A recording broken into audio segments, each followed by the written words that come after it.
Something you're going to find common with critics against capitalism is they make a lot of these baseless, silly claims. All the way back in the Republican-dominated year of 2017, a collection of U.S. steel manufacturers were literally begging their shiny, new, overly bronzed president to slap tariffs on foreign imports. So I've argued many times before, the protectionist tariffs are inherently socialist. They're anti-capitalist, because when you're speaking about capitalism, you're speaking about the freedom in the marketplace, leaving it be freely to regulate itself, of course having that of free trade. He's trying to tie this in with the protectionist tariff somehow to do with that of, capitalism, which is just laughable to say the least. In this video, I wanted to clear up some of the terrible misconceptions polluting our conversation about capitalism.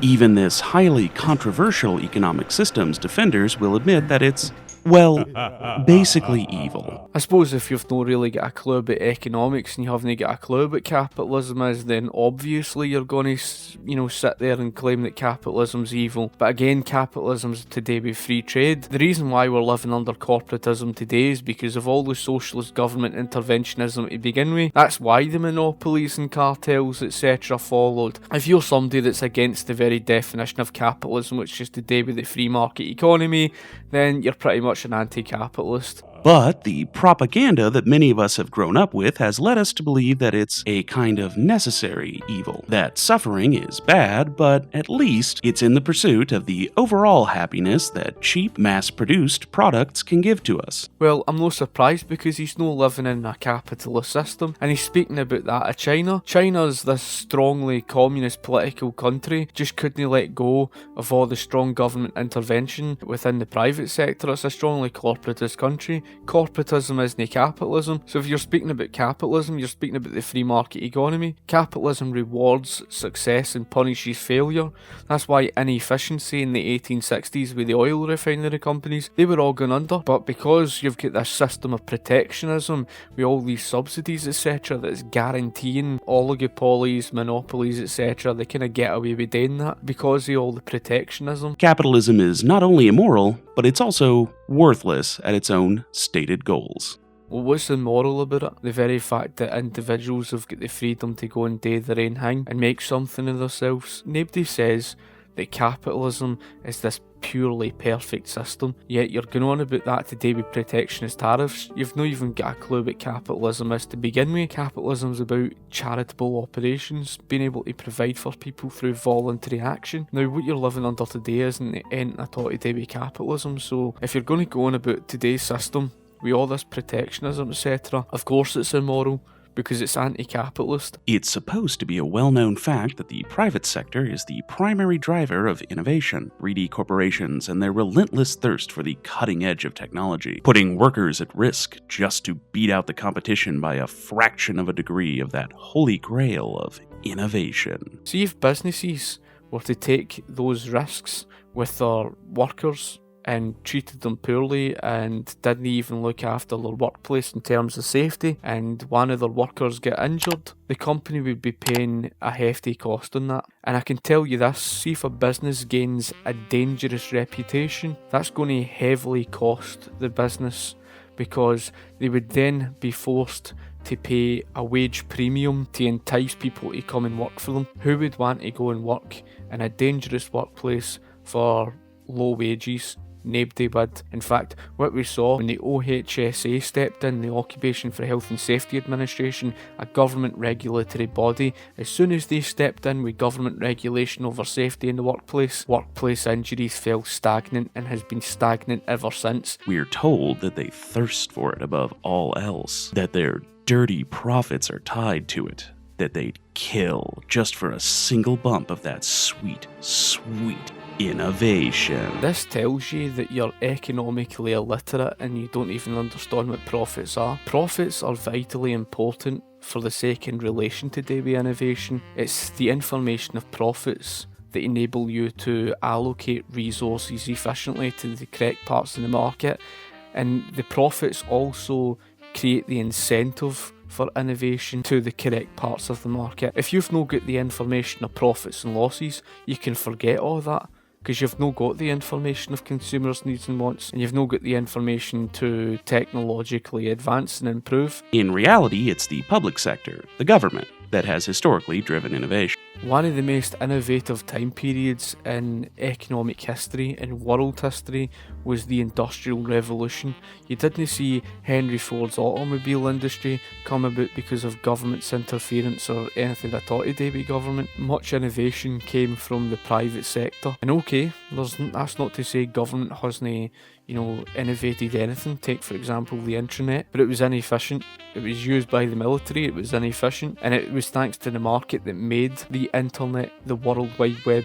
But you seem to forget one simple fact. What's government made up of? It's made up of a set group of people sitting in a central governing body. So what you're trying to tell us, you're trying to say that people working in the public sector are somehow more special than people working in the private sector. But I thought you stood for equality. Google itself, who's at the center of most of our modern computing lives, was originally google.stanford.edu. It was developed there with funds from American taxpayers and from the state of California, with the long-term research stability of a major research institution and freedom from the need to turn a short-run dollar. I mean, this guy doesn't even understand who the taxpayer works for. The taxpayer works for the private sector. Government has to take the money for the private sector. And I don't know what he's trying to say here. If you've not got a private sector, you've not got the money in order to give government. Because companies are actually corner cutters. Their goals tend to be no further out than the next quarter. They can't possibly justify a years or even decades-long research project, which might never pan out, to their stockholders. This is the same argument they used for why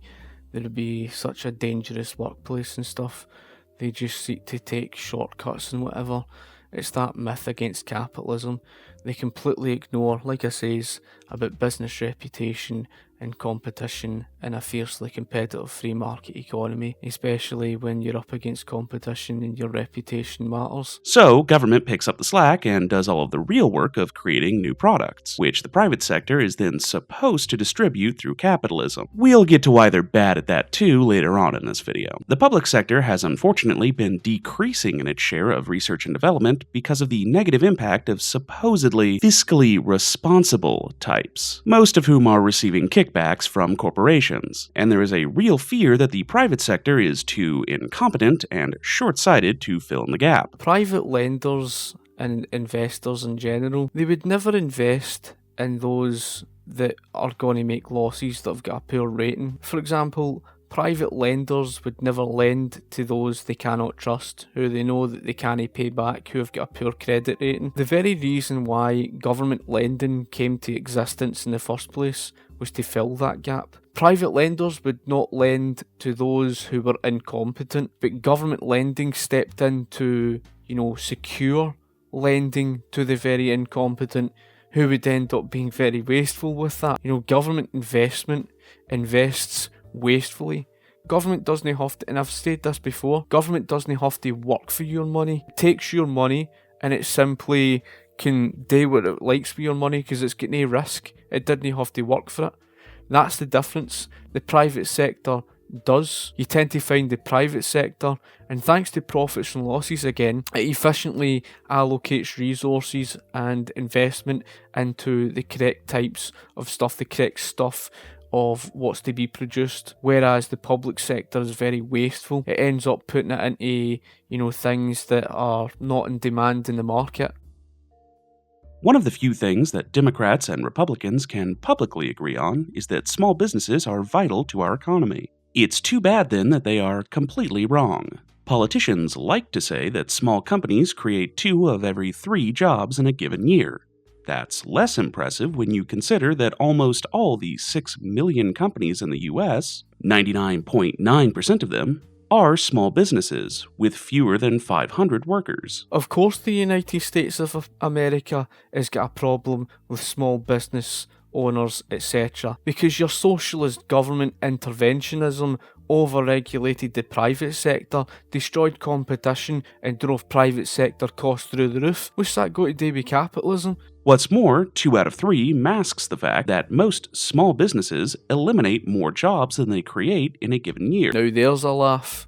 Why? Because government destroys more jobs than what it creates. That's basic economics. Why does government destroy more jobs than what it creates? Because it has to tax the people of the private sector in order to create those jobs, which of course this is the corporatist system, which is to blaming government's intervention, basically describes the argument against government and government job creation. Government is not a job creator. It destroys more jobs than what it actually creates. Either through layoffs, closings, or bankruptcy. Many small companies, outfits like florists, hardware stores, and barber shops, tend to grow with the US population, not faster. So they don't speed the economic recovery the way an exploding new industry might. And the majority of small business owners are in it to be their own boss, not to hire a fleet of employees, which could be why they're so awful at being bosses. Kelly Edmiston, an economist at the Federal Reserve Bank of Kansas City, showed that workers at small businesses are more likely to lose their jobs and less likely to have vacation days, retirement plans, and a range of other benefits. It was because of your socialism that drove American healthcare costs through the roof. Because of your AMA monopoly, your overregulation of the private sector and the third-party payer system. What's that got to do with capitalism? This is another argument that gets me, is you say that small business people are just poor at running business in terms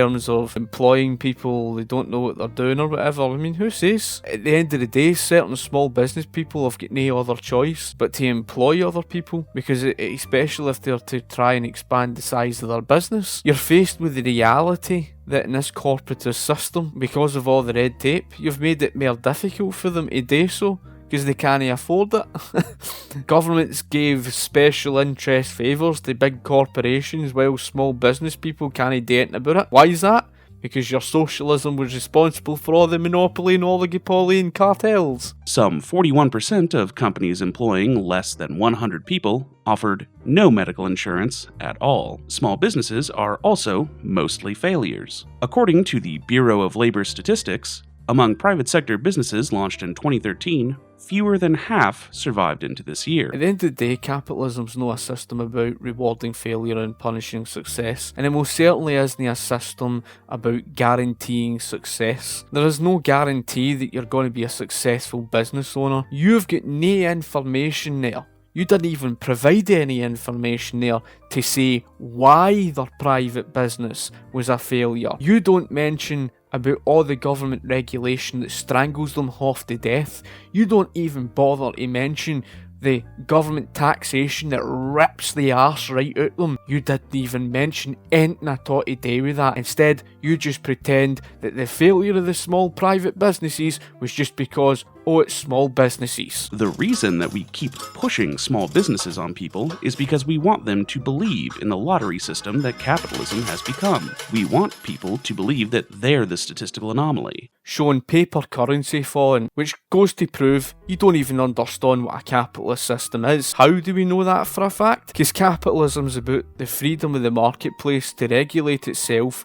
That means the people of society are the ones who determine what their money is. And do you know what that free market money was? It was gold and silver. It began the fixing of the ratio. It ended up wiping gold out of the market and made silver the dominant standard. And then thanks to your socialism again trying to fix the ratio in 1834, you wiped silver out the market and you made gold the dominant standard. But you didn't tell people that one, did you? Going into the 1920s, were you, surprise, surprise, temporarily removing the gold standard and imposing on people a fiat currency, which you tried to pretend was something to do with capitalism, didn't you? So where's the free market money, son? Where is that gold and silver? You don't want to touch upon that now, do you? Of course you don't, because it contradicts your narrative. And that if they work hard enough, then they can be the next Jeff Bezos or Bill Gates. No, really. The reason why there's little opportunity for them to do so is because your socialism led to this monopolistic system today, son. The fastest way to explain worker co-ops is to say that they are democracy in the workplace. The fastest way to explain this of workers' co-ops is to say that it wouldn't work outside of a capitalist system, and without the information of profits and losses, you're fucked. It's also important to note that these are only the subsidies for the US, and these are international companies, by and large. The dirty truth here is that not only are these companies bad at the market, but that it's probably impossible to even have a competitive multinational corporation without generous government assistance. Because the private sector does not work at any level and gets especially unwieldy the more that it scales up. It's almost like giving over important supply chains for a country's continued functioning, like food and clothing, to a group of people who do not need to have any experience or proven ability to run any part of those supply chains, do not have any requirement to employ people in those supply chains, and do not have any requirement to actually provide any product at all, is a bad idea. We're talking about companies that produce such things, like these designer companies, etc., that design clothes and whatever. Are they honestly trying to tell me that these people just employ anybody for the sake of it, and they don't even take experience into consideration? That's just a load of nonsense. But getting back to co-ops, even though they're still part of the private sector, for as much as that distinction even really exists now that we've seen all of that subsidy data, it is amazing how much better these companies do when they're structured more democratically, and with goals that make them operate in a style closer to the public sector. If they're operating in the public sector, they're operating in the absence of profits and losses. And when it comes down to that of food and clothing, and there's hundreds and hundreds of different options, and each and every single individual are all different from one another. So you're faced with the economic reality that every individual is all different from one another. You need to work out how much to produce of each and every single option there is possibly available. And the only way you're going to know that information is capitalism. That is, leaving it down to the consumer to determine what profits and losses are. For example, co-ops have been found by multiple studies to be more productive than traditional companies. First and foremost, these companies that you're talking about operate under capitalism to a varying extent within this mixed economy. For example, they've got a price system. So take for example John Lewis. It's a company that does exactly that, and it's operating on a system of profits and losses. That is capitalism. Yes, there's private companies that are a failure, but there are companies that are a success. So there's no guarantee of success of a company, just like that of your co-ops, as you try to argue. But if you were to try to work those co-ops in the absence of capitalism, good luck with that one. You wouldn't last long at all, because you've not got the information of profits and losses. In 2005, 1% of German businesses failed, but the statistic for cooperatives was less than 0.1%. A 2012 study of Spanish and French worker cooperatives found that they have been more resilient than conventional enterprises during the economic crisis. But what I find really interesting about this is that even those people who say that work only exists to get you paid and aren't really worried about the shortage of goods and services being caused by the razor-thin margins of capitalism. Mate, what are you actually talking about? Blaming capitalism for the cause of the shortages on the shelves, etc. After what your socialism caused. It was no different to what we saw with the shortage of the housing during the Second World War because of a socialist price ceiling. And you want to tell us that capitalism leads to that of some sort of shortage on the shelves. Capitalism can react, and it can react quickly in many regards. Okay, the lockdown was a bit of an exception because of course a lot of people were out of work. Things were very, very restrictive. With what you're advocating, you would create a serious shortage crisis. Not only do worker co-ops pay more by a gigantic margin, in Mondragon Corporation, the world's largest worker cooperative, the pay ratio between the lowest and the highest earner was 1:9. By comparison, the ratio between CEO pay to average earner in the top 350 US companies was 1:321. In France, the pay ratio between the highest and lowest paid 10% of the employees is 14% lower in worker cooperatives than in otherwise similar conventional firms. You're talking about them getting paid. That means you require money. And if you've not got a private sector, then how the hell are you going to pay them? The Nazis! Actually, the English version of the word was coined as a way of explaining what the Nazis did to their economy, one of the very first mass privatizations of state property in history. See, both the Weimar Republic, a nominally democratic institution which used independent right-wing thugs to suppress local socialist parties, and the Nazi regime which replaced it, were both inherently capitalist. We're talking about one of the biggest socialist regimes the world had ever seen. A synonym for collectivism is socialism. Nazi Germany subordinated the rights of individuals. It was all collectivization of the people, collectivization where the state became the main element of the economy. That is collectivism in the real world, and that's what collectivism's all about. So what you didn't touch upon there, what you didn't even bother going down the road of, and what you didn't touch upon was the fact that the government in Nazi Germany used strong government regulation to completely control the private sector. So if the private companies did not abide by what the state said, they were to be punished. You don't even want to touch upon the fact that there's an enormous difference between a private sector left be to regulate itself to that of a private sector strongly regulated and controlled by the state. Capitalism is an individualist system. Again, it's pathetic that I even have to dig up the dictionary definition to point out the correlation to that of free enterprise and that of individualism. An individualist system. The definition of individualism defines the free market economy. Now what you try to tell us, you try to tell me that you can remove capitalism for individualism and pull a loop-the-loop, mental gymnastics and stick capitalism under collectivism, even though collectivism's got the same definition practically of socialism? Is that what you're trying to tell us? Far from being the strong government advocates that they're usually painted as, the fascists under Hitler believed that private industry should be in charge of basically everything, with as limited a government as possible. Have you ever read The Vampire Economy? Written by somebody who had strong experience and knowledge of Nazi Germany. Even he could tell you